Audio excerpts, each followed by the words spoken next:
Capítulo 9. Sobre la distribución de los medios. Las maniobras militares son el resultado de los planes y las estrategias en la manera más ventajosa para ganar. Determinan la movilidad y efectividad de las tropas. Si vas a colocar tu ejército en posición de observar al enemigo, atraviesa rápido las montañas y vigílalos desde un valle. Considera el efecto de la luz y mantente en la posición más elevada del valle. Cuando combatas en una montaña, ataca desde arriba hacia abajo y no al revés. Combate estando cuesta abajo y nunca cuesta arriba. Evita que el agua divida tus fuerzas, aléjate de las condiciones desfavorables lo antes que te sea posible.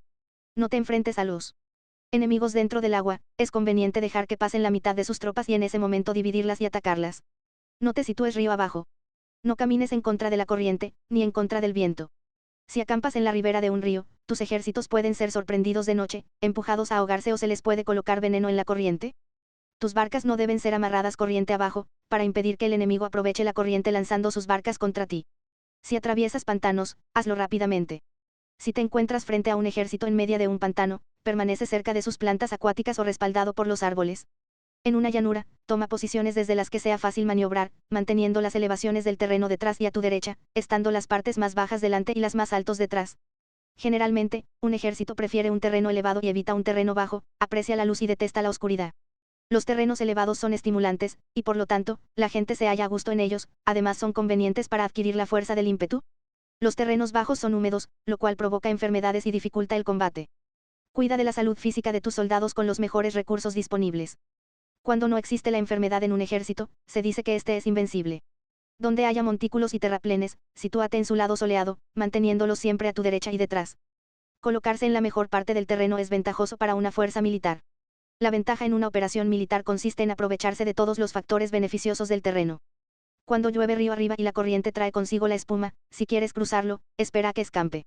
Siempre que un terreno presente barrancos infranqueables, lugares cerrados, trampas, riesgos, grietas y prisiones naturales, debes abandonarlo rápidamente y no acercarte a él.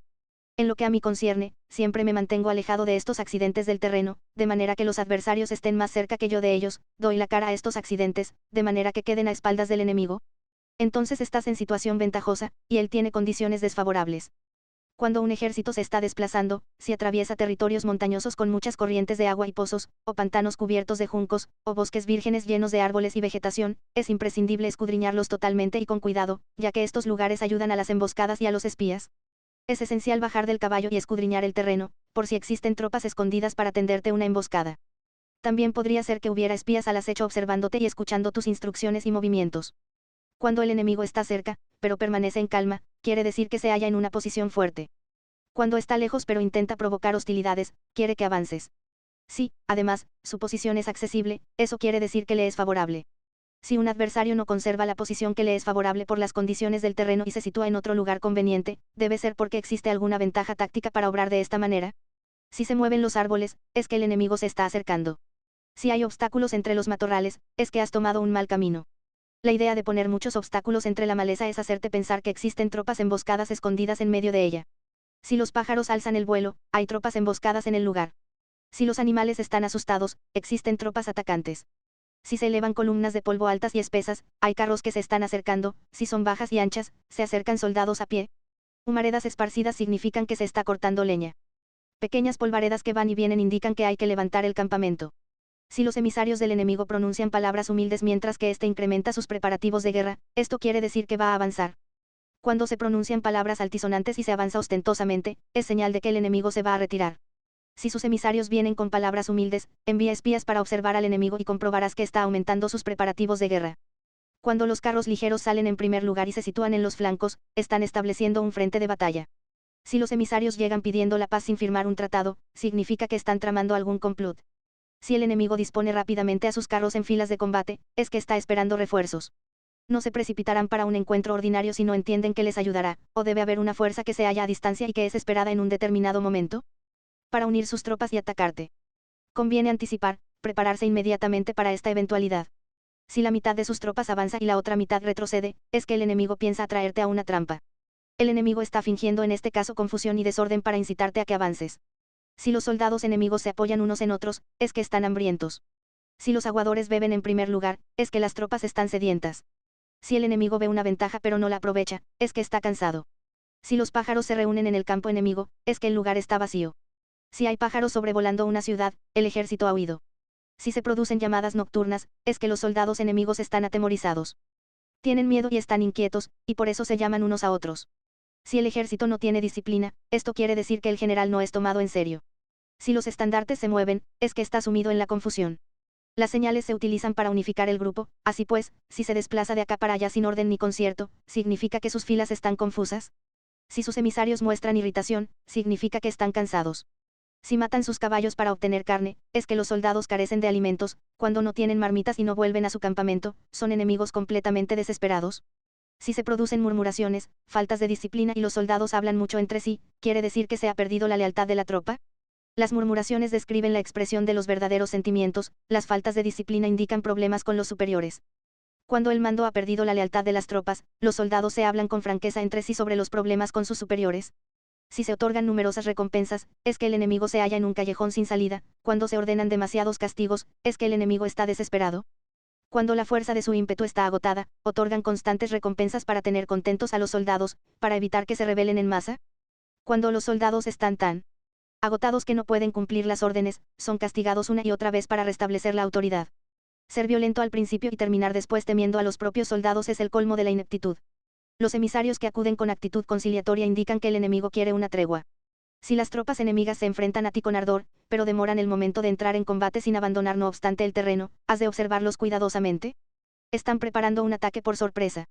En asuntos militares, no es necesariamente más beneficioso ser superior en fuerzas; solo evitar actuar con violencia innecesaria; es suficiente con consolidar tu poder, hacer estimaciones sobre el enemigo y conseguir reunir tropas; eso es todo. El enemigo que actúa aisladamente, que carece de estrategia y que toma a la ligera a sus adversarios, inevitablemente acabará siendo derrotado. Si tu plan no contiene una estrategia de retirada o posterior al ataque, sino que confías exclusivamente en la fuerza de tus soldados, y tomas a la ligera a tus adversarios sin valorar su condición, con toda seguridad caerás prisionero. Si se castiga a los soldados antes de haber conseguido que sean leales al mando, no obedecerán, y si no obedecen, serán difíciles de emplear.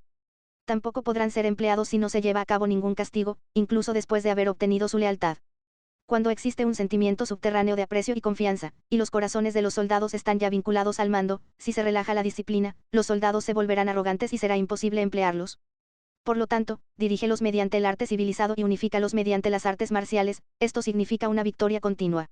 Arte civilizado significa humanidad, y artes marciales significan reglamentos.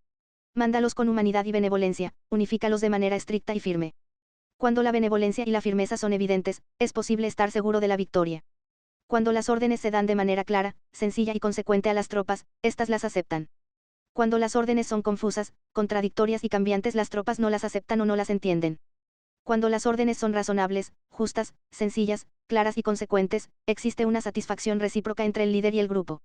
Capítulo 10. Sobre la topología.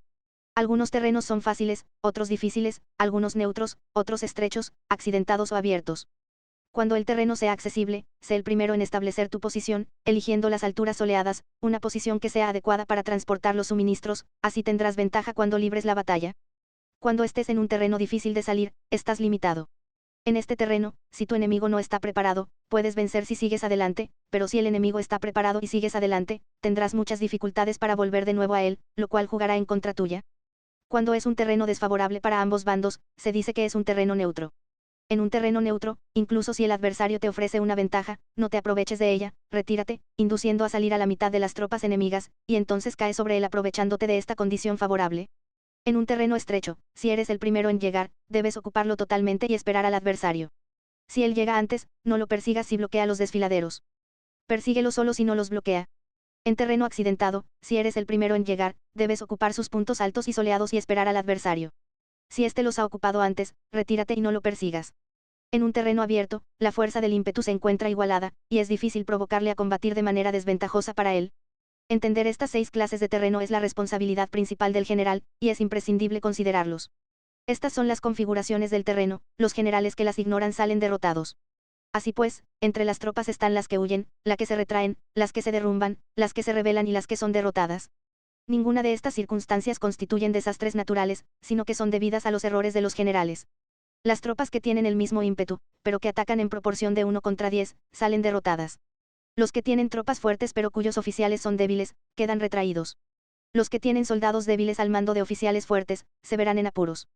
Cuando los oficiales superiores están encolerizados y son violentos, y se enfrentan al enemigo por su cuenta y por despecho, y cuando los generales ignoran sus capacidades, el ejército se desmoronará. Como norma general, para poder vencer al enemigo, todo el mando militar debe tener una sola intención y todas las fuerzas militares deben cooperar. Cuando los generales son débiles y carecen de autoridad, cuando las órdenes no son claras, cuando oficiales y soldados no tienen solidez y las formaciones son anárquicas, ¿se produce revuelta? Los generales que son derrotados son aquellos que son incapaces de calibrar a los adversarios, entran en combate con fuerzas superiores en número o mejor equipadas, y no seleccionan a sus tropas según los niveles de preparación de las mismas. Si empleas soldados sin seleccionar a los preparados de los no preparados, a los arrojados y a los timoratos, ¿te estás buscando tu propia derrota? Estas son las 6 maneras de ser derrotado.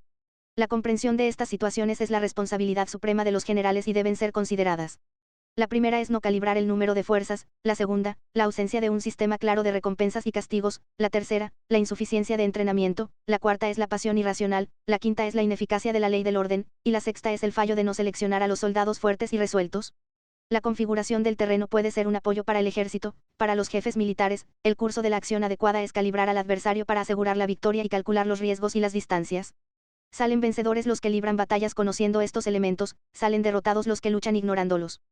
Por lo tanto, cuando las leyes de la guerra señalan una victoria segura es claramente apropiado entablar batalla, incluso si el gobierno ha dado órdenes de no atacar. Si las leyes de la guerra no indican una victoria segura, es adecuado no entrar en batalla, aunque el gobierno haya dado la orden de atacar. De este modo se avanza sin pretender la gloria, se ordena la retirada sin evitar la responsabilidad, con el único propósito de proteger a la población y en beneficio también del gobierno, así se rinde un servicio valioso a la nación. Avanzar y retirarse en contra de las órdenes del gobierno no se hace por interés personal, sino para salvaguardar las vidas de la población y en auténtico beneficio del gobierno. Servidores de esta talla son muy útiles para un pueblo. Mira por tus soldados como miras por un recién nacido, así estarán dispuestos a seguirte hasta los valles más profundos, cuida de tus soldados como cuidas de tus queridos hijos, y morirán gustosamente contigo. Pero si eres tan amable con ellos que no los puedes utilizar, si eres tan indulgente que no les puedes dar órdenes, tan informal que no puedes disciplinarlos, tus soldados serán como niños mimados y, por lo tanto, inservibles. Las recompensas no deben utilizarse solas, ni debe confiarse solamente en los castigos. En caso contrario, las tropas, como niños mimosos, se acostumbran a disfrutar o a quedar resentidas por todo. Esto es dañino y los vuelve inservibles. Si sabes que tus soldados son capaces de atacar, pero ignoras si el enemigo es invulnerable a un ataque, tienes solo la mitad de posibilidades de ganar. Si sabes que tu enemigo es vulnerable a un ataque, pero ignoras si tus soldados son capaces de atacar, solo tienes la mitad de posibilidades de ganar.